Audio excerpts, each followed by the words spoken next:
Parents మెచ్చిన university సంకల్ Chand Patel university Gujarat. అది కాదు బావా, నేను చెప్పేది కాస్త ఆలోచించు. ఏంటో ఆయన నువ్వు చెప్పేది నేను ఆలోచించేది. నోరుమూసిపడగా నిద్ర వస్తుంది. మరీ ఇంత తొందరగా పిల్లలు ఎందుకు చెప్పు? ఇంకా చిన్న పిల్లవి. అవును, ఈ మాట చెప్తే మీ అమ్మ ఏదో అందన్నావు, ఏమంది? చెప్పు తీసుకు కొడతానంది. ఏటో చెప్పు తీసుకు కొడతానంది. మీ అమ్మ కేవలం మాటల్లో ఉంది, నేను కొట్టి చూపిస్తాను అనుకున్నావు. లీలాకృష్ణ గారు, మీకు శుభవార్త, మగపిల్లాడు పుట్టాడు. సంతోషం అండి, చాలా సంతోషం. ఉండండి, మీ ఫీజు ఇస్తాను. గురువు గారు, నాకు చిన్న అనుమానం. అవకాశం ఇచ్చాను, అడుక్కో. ఏం లేదు, మీకు పెళ్ళై 9 నెలలు అవ్వలేదు కదా, అప్పుడే పిల్లాడు ఎలా పుట్టాడండి? ఓర్ నాయనోయ్, డాక్టర్ గారు, ఇది అన్యాయం, మోసం, దగ, కుట్ర. మీకు నేను ఫీజు ఇవ్వను. ఏమిటండి మీరు అనేది? పెళ్ళైన 7 నెలలకే పిల్లాడు ఎలా పుడతాడండి? అంటే నా భార్య. చాలా ఊరుకోండి, అన్యాయంగా మాట్లాడకండి. కొంతమందికి ఇలా నెలలు నిండకుండానే పిల్లలు పుడుతూ ఉంటారు. అంతేనంటారా? అంతే. ఇదిగోండి మీ ఫీజు. థాంక్స్.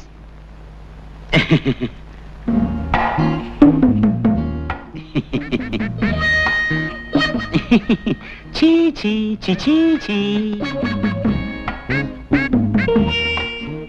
ముక్కు నాదే, మూతి నాదే, కళ్ళు నాదే. భలేవారేనండి మీరు. అబ్బాయి అచ్చం మీ పోలికే. నా పోలికి రాతే ఇంకెవడి పోలికి వస్తుంది? చెప్పు తీసుకొడతాను.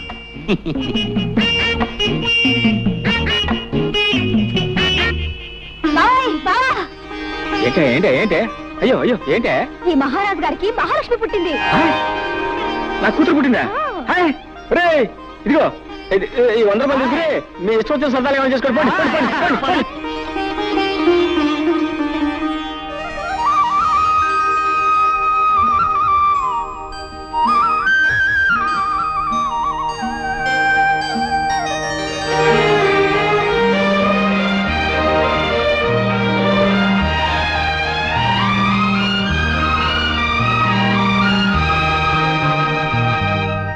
ముద్దు పెట్టుకోవడానికే బిడ్డలా?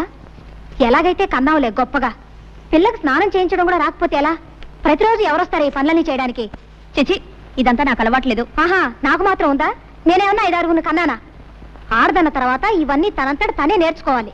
బావా, ఓ పంచే, పిల్లకు నీళ్లు పోయడం, పాలు పట్టడం, ఇవన్నీ నువ్వు నేర్చుకో. ఇదేదో పెద్ద పని అయినట్టు. ఇంతలా పెళ్ళానికి సేవ చేయడం నేర్చుకున్నవాడిని బిడ్డకు నీళ్లు పోస్తే ఇద్దరు పుస్తలేనా? నువ్వు రాకపోతే ఎవరు చేసేవారు? నేనే కదా మీ అక్క చేస్తా. మీరిద్దరూ కలిసి నన్నే వెగతాళి చేయక్కర్లేదు. దాన్ని ఎలాగి, నా పని నేనే చేసుకుంటాను. తస్సది, మీ అక్క మా లావు తెలియగలదే. పిల్ల ఏడుస్తున్నానో నా ఒళ్ళో, నవ్వుతుంటే దాని ఒళ్ళో. ఇదిగో ఇవ్వబాకు, సరాసరి ఇక్కడ తీసురా. మొగుడు పెళ్ళాలు ఇద్దరు కలిసి నా చేత పనులు చేయించుకుంటున్నారు. అబ్బా, ఇవాళ చాలా స్పీడ్ గా ఎక్కిపోతుంది. ఏమిటిదంతా? ఏముంది, ఇది పకోడీ, ఇది మందు, ఇది గ్లాసు. ఇతను మురళి, నేను మాత్రం లీలాకృష్ణ. నువ్వు లీలాకృష్ణుడివి కాదురా, ఈ ఇంటికి పట్టిన చీడ పురుగువి. ముందు బయటికి పో, బయటికి పో. మురళి, నువ్వు చదివిన చదువంతా ఏమైంది? ఈ తాపుడేమిటి, ఈ వరుస ఏమిటి? తాతయ్య నీ కోసం ఎంత బాధపడుతున్నారో తెలుసా? అనుకుంటే అంత బాధే. బాధల్లోనే పుట్టాం, బాధల్లోనే పెరుగుతున్నాం, బాధల్లోనే పోతాం.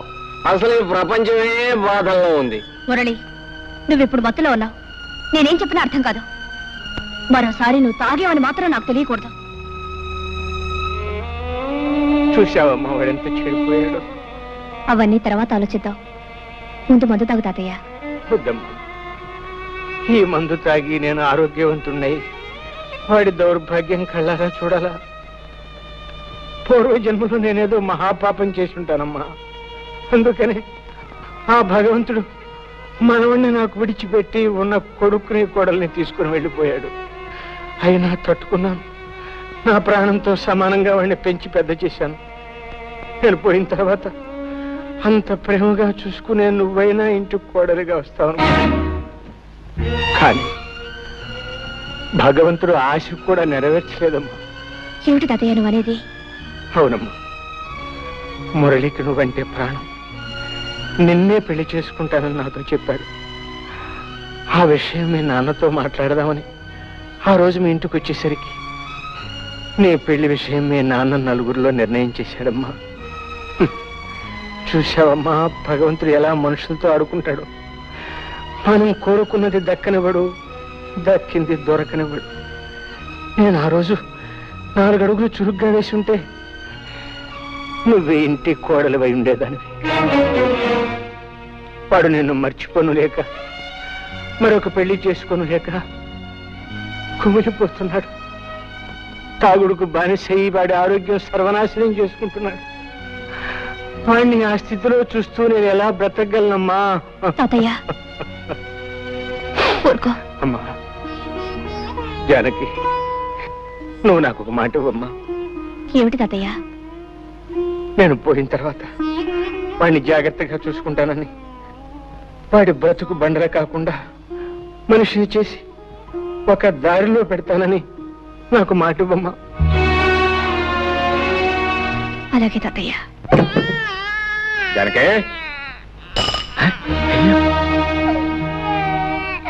జానకే, జానకే,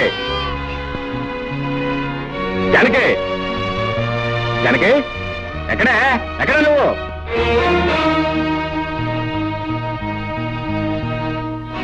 ఎక్కడికి వెళ్ళావు?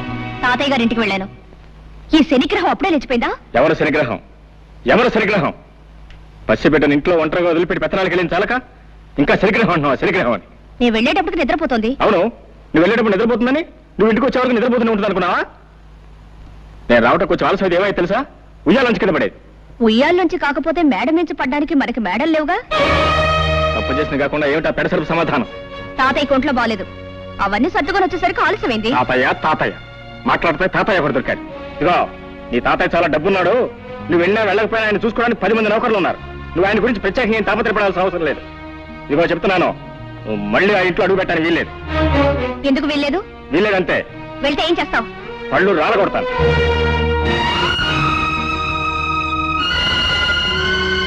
అమ్మా, జానకమ్మ గారు. ఏమిటి రావాలమ్మా ఇలా వచ్చావు? తాతయ్య గారు ఇప్పుడే పోయారమ్మా. తాతయ్య?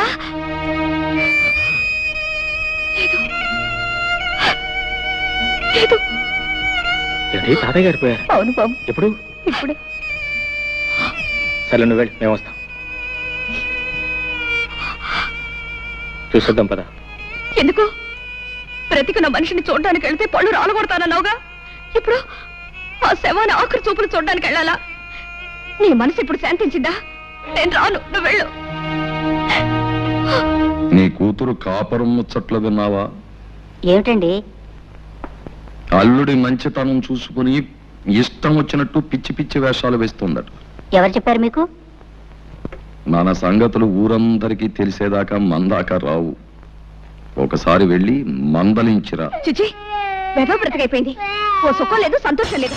ఈ శనిగ్రహం ఏడుపుతోను, మాయగారి వంటతోనూ నా ప్రాణాలు పోతున్నాయి. ఏయ్ నోర్మై, నోర్మై, ఎందుకలా ఏడుస్తున్నావు? ఎందుకు ఏడుస్తున్నావు? నిన్ను కొట్టేనండి చూడు. చాలా చాలేవా బాడాయ్? నోరులేని ప్రస్తుతానికి నీ బెదిరింపులు తెలుస్తాయా? నోరెందుకు లేదు? పెంకులు ఎగిరిపోయేలా ఏడవడానికి పెద్ద నోరేసుకుని మరీ పుట్టింది.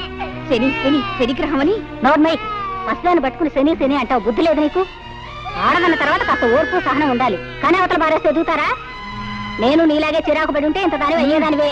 నేను దీనిలాగే ఏడ్చుంటే నీకు తెలిసేది. ఏడవలేదే పాపం, పక్క నవ్వుతూ ఉండేదానివి. దీనికంటే ఎక్కువే గొడవ చేసేదానివి. సర్లే, దీనికి పాలు పెట్టి నిద్రపుచ్చుతాను. వంట నాకు వచ్చి తీసుకెళ్ళు. అమ్మయ్యా, రక్షించావు. అమ్మా, సాయంత్రం దాకా తీసుకురాకు. పీడ వదిలింది. జానకమ్మ గారు, వస్తున్నా. జానకమ్మ గారు. ఏమిటి రావుడు ఇలా వచ్చావు? చిన్నబాబు గారి గురించి మీతో చెబుదామని వచ్చానమ్మా. ఏమిటో చెప్పు. పెద్దబాబు గారు పోయిన కాడి నుంచి చిన్నబాబు గారి పరిస్థితి ఏం బాగులేదమ్మా.